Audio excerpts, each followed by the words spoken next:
Well, it's Friday, 10th of April, 2020. You're watching Alves Made TV. My name is Regan Mugabe Bitubyo, your host.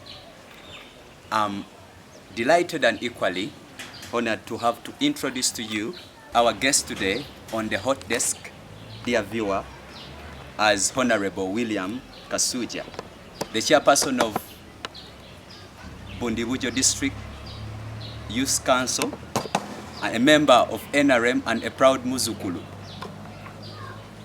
You're most welcome, sir. Thank you. Yeah, interestingly enough, our topic of discussion today centers most on the consequences of directives after directives in a bid to curb the spread of the deadly pandemic, coronavirus, COVID-19.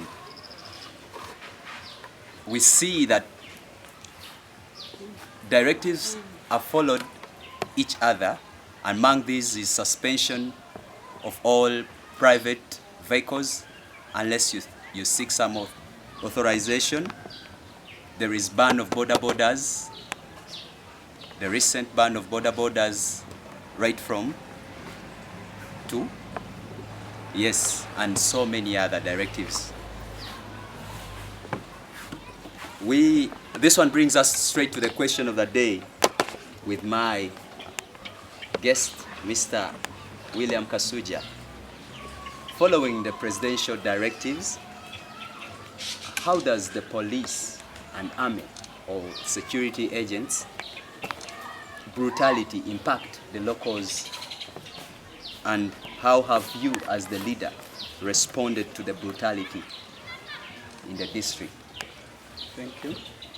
First of all, my name is William Kasuja, the District Youth Council chairperson, a Muzukulu. Not only that, I'm a coordinator of the Office of the National Chairman, who is the president, the person who issued out the directives at a regional level.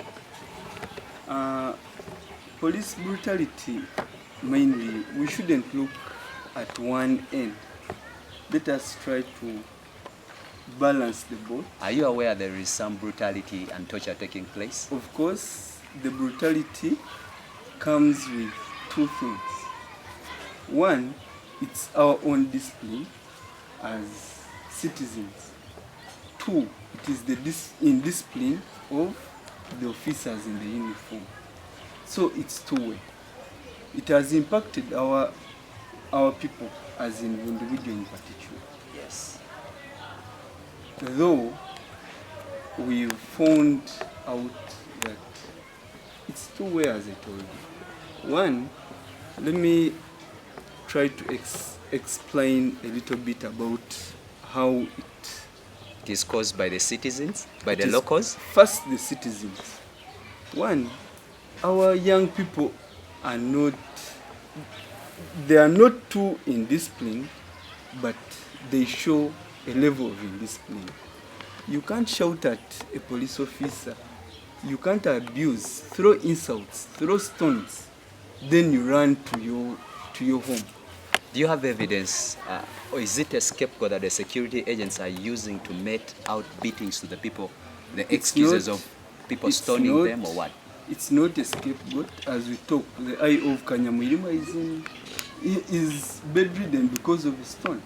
IO, a major. You stone a major. Where was this stoned from? Kanyamuyirima. When did it happen? 2 days back. And there was, personally, I went and interfaced with personally the PPC, personally the IO, because these are professional people. We reach out and they listen. And till when the IO said, you know what, Muzukulu, we should go. And you see what is happening. You don't expect an armed person to look at you and laugh when you've stoned him. The people in the uniform have gone extreme in some areas. For example, you come to an area, you don't know how many people are using a compound as their home. The definition of a home, inclusive of the compound. you find, they call it a mizigo, like 28 people. The rentals. The rentals. People have camped in their compound, and then you disperse them as what? And you beat them to an extent that you go extreme. You're killing. The impact is you're doing community policing. As NRM, we supported community policing. But you're killing the relationship between the people and the forces. Sure. It is very bad. It is our individual responsibility as the people in uniform and the citizens. Let us observe our lane in the fight against coronavirus, COVID-19. It is a deadly disease. People should not joke about this disease. It has consumed many. It has taken many. We don't have an account of people who are in China, who died, our citizens in Uganda, who have died in China, Italy, Germany, but we are taking it as a joke. So we shouldn't. It has a very big impact. For the brutality part of it, we both have a role to play. The impact... But there is nothing that can justify brutality. Even the president was cut clear that beatings are backward. Not even cows these days are beaten. We are to war.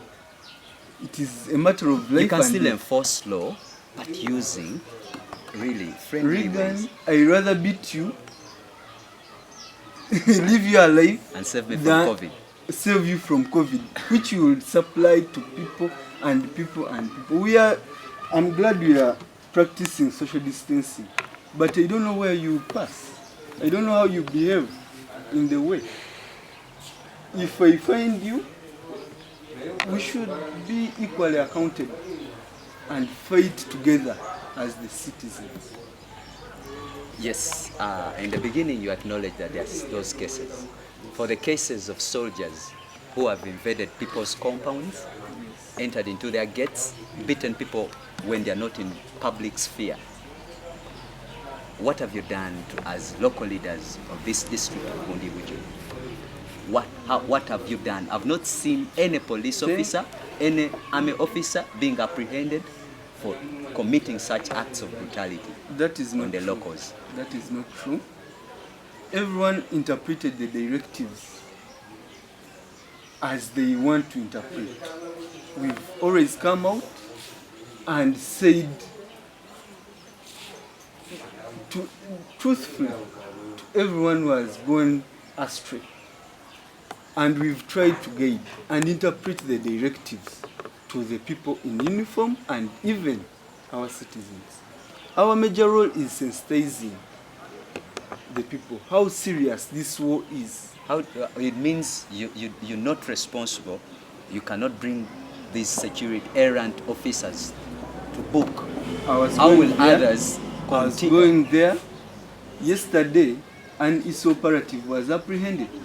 Here in Bundibugyo or on TV? Here at police, where they put a roadblock, was apprehended because he was driving a car with 4 passengers. That's quite different from those ones who are beating people and they walk scot-free. I'm coming. They arrested 18 people from Chitara. They arrested people from Kanyamuirima and Chirumia and Totola. But even the officers who evaded homes were apprehended. You go to the IO, he will give you the records. I'm not supposed to tell you this. On camera? Oh, not on camera. Even on record or as a friend. But there are people... So can I go to police and access such cases? You go to the IO. And I see how many officers have been brought to account? Yes. Because people this have thing been has been relieved. there. People have been relieved of their duties. Officers in uniform have been relieved of their duties. Not around Uganda, not elsewhere, here. People have been suspended because of the voice of the leaders. Rebel William Kasujja. Yes. There is reliable information reaching us that so many ambulances around this district, not one or two have been turned into private vehicles. They are making money, they are taking advantage of this situation. Some time back I saw some people who I thought were even sick people dive into a car, into the ambulance, because they saw us with the cameras. What's your talk on In that? other words, they've turned them into the banished taxis. As I told you earlier, it is our individual responsibility as citizens. I condemn such an act. These ambulances are supposed to be transporting the vulnerable mothers, those who are in their delivery period, and other emergencies like accidents. Yeah. It is very bad. It is very bad. I'm going to reach out to whoever is concerned, especially the DHO. It is very bad for these public emergency-oriented vehicles to start such an act. It has not been captured by our desk as the Youth Council, but we are not all inspired about these things. We are going to go out and investigate further, but most importantly, bring to the notice of the DHO who is in charge of those vehicles. Yes, thank you very much, Mr. Honorable William. As Muzukulu, yeah, I know you love that title so much. As we conclude our show, I want to thank you so much for honoring our invitation. I thank our team, the producer, and the whole Allied Visions team, and my dear viewer out there. Thanks very much for choosing this as your ultimate program. Thank you. Don't go away, we're coming back.